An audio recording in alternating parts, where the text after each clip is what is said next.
Mr. Papailiou, Konstantin, it's an honor to have you here at CMDM 2025 in Romania. Thank you for joining us, for having this very nice tutorial for the participants. And we would like to start this interview by asking you about your journey in the power system in CIGRE, and what brought you as the global chairman of CIGRE. Thank you, Bogdan. It's a pleasure to meet you again after last time in Paris, where you have been awarded Best Paper. I'm happy for this question because, CIGRE is a big part of my life. I started very young in CIGRE. Next year is going to be 50 years, by the way, where I joined CIGRE. And then I went through all positions. I was working group member, then secretary, then convener, then chairman of study committee on overhead lines. And at the end, last year, I was elected the president of CIGRE. And in all these years, I enjoyed this journey extremely because, on one hand, I got a lot of knowledge about the power system, and on the other hand, I made a lot of friends all over the world. So this is CIGRE is the perfect combination with its technical knowledge and social competence. And that's why I'm very happy and very lucky to have been part of CIGRE for so many years. Okay, so you took everything basically step by step. You strengthened your network worldwide with specialists all over the world. Exactly. So this basically brought the competencies that you have right now in the energy system. I will continue with the place we are here at CMDM 2025, organized by CIGRE Romania. And we would like to know, because it's one of the few conferences worldwide actually that is discussing condition monitoring, maintenance, and diagnosis in specific topics. And in your view, why is this conference important for what we experience today in our power system? Well, I am very happy to be here because actually I was here not in person but in spirit on the first conference, which was established in 2015, I think. Yeah. Or 11. A bit earlier, before that in 2011. 11, because already then I have been asked as chairman of study committee B2 to support this conference, and we did, sending one excellent engineer, Roberto Cosmai, to participate here. And I think this is a very important conference. Generally, condition monitoring and maintenance is extremely important as, first of all, our assets are getting older. The first 400 kV transmission line was built after the First World War, and now it's I don't know, 60, 70 years old, isn't it? Secondly, particularly for lines, we don't have possibility to build new lines so easy as we would like to, which are badly needed for the energy transition. So understanding the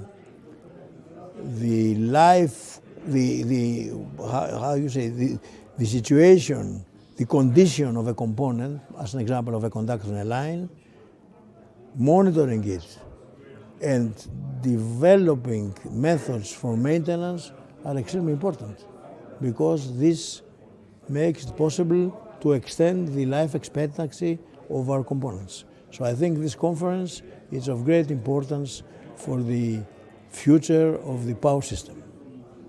Yeah, thank you for all these insights, because given the fact that you have let's say you see the bigger picture of CIGRE, it's indeed right, as we see in all the countries. The more you do predictive maintenance, the more you monitor your assets, you are able to reduce your costs and basically secure your infrastructure as a grid operator, as a power production company, and all of that.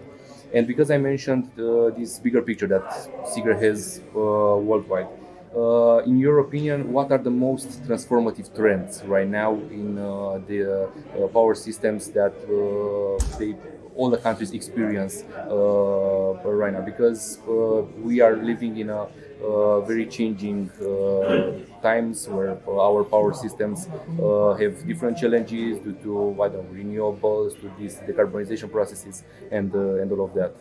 Can you give us more insights? I think, not I think, I am convinced that this is for electrical engineers in this field, and particularly for young engineers, for NGNs like you, the best time ever to be in this field, because the chances and possibilities for interesting projects are enormous, and they are going to last for many decades to come. So there's going to be enough work, enough good work for everybody. At the same time, the biggest challenge we have is to make the energy transition happen. And it is your generation which is going to do that. It is our joint responsibility to make sure that the planet is decarbonized, better sooner than later. Elsewhere, we will have a very big problem, and at the same time, it's a very exciting possibility to be part of it.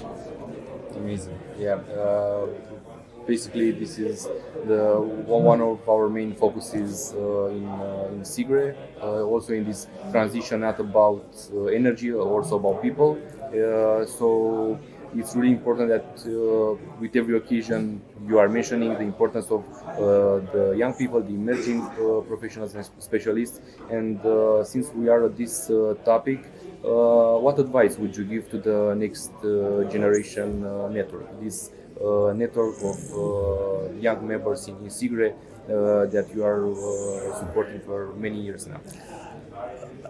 I think it's simple. It is the advice simple. Stay tuned, because CIGRE is preparing now an education and innovation fund, which will support education for young engineers and innovation, mainly also for young people.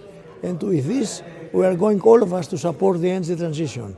So there are many exciting things to happen with CIGRE in the next years, and I can only advise and hope and wish that the young people will be a substantial part of it. So the main takeaway would be to stay focused, stay open, and exactly. Yeah, always take a look on what's happening all over the world in the CIGRE world. Basically. Exactly, because then it is our joint responsibility, and we are contributing. And you know, the motto of CIGRE is twofold. One is sharing knowledge. Yeah. So there's nothing which brings us more faster advance by sharing knowledge. And the second is sustainable energy for all. So we have a responsibility that on this planet, energy, electrical energy, which is like the blood in the body, which circulates and feeds the brain and the soul and the body, is available to all in a sustainable way. And that's where CIGRE and the young generation in particular can and will contribute. Yeah, that's very right. And since CIGRE is present in many countries, right now we have members in 90 plus countries, and other than that, also the NGN group started to be in about 40 countries right now.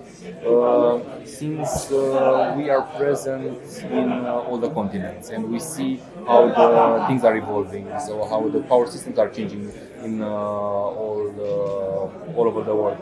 In your opinion, how could we strengthen the collaboration, and not just in CIGRE, because we are already collaborating a lot in the working groups, in study groups, and but how can we encourage countries, regions, to collaborate more, to strengthen the collaboration between, for example, the developed regions, developed countries, and emerging countries?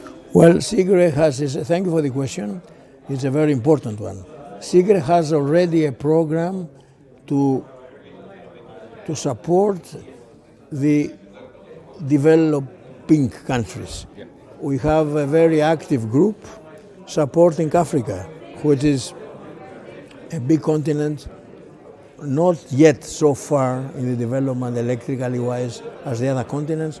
So we have the West African electricity group. We are supporting that by local events. We had a very nice event last year. We're going to next year to visit West Africa. Actually, I am going myself to East Africa, to Tanzania next spring to present a course on overhead lines at the university, and we want also there to establish a local national committee of East Africa. So Africa is one of our main focuses. At the same time, we are looking at countries where we have no activities yet. There are big countries, where CIGRE is not active yet. I am thinking, let's say, like Pakistan. Pakistan is a country with 200 million people. We are not there yet. I'm thinking about Nigeria, 200 million people. It's one of my personal goals because I know from my professional experience in these countries to start there also a CIGRE National Committee, and I'm sure this will happen soon. Great news then. Because in our experience in CIGRE, we already saw that if there are countries with big populations, either you develop a national committee there, or you make, let's say, a regional committee, as is the case for GCC. CIGRE, sure. Yeah, or other initiatives like this.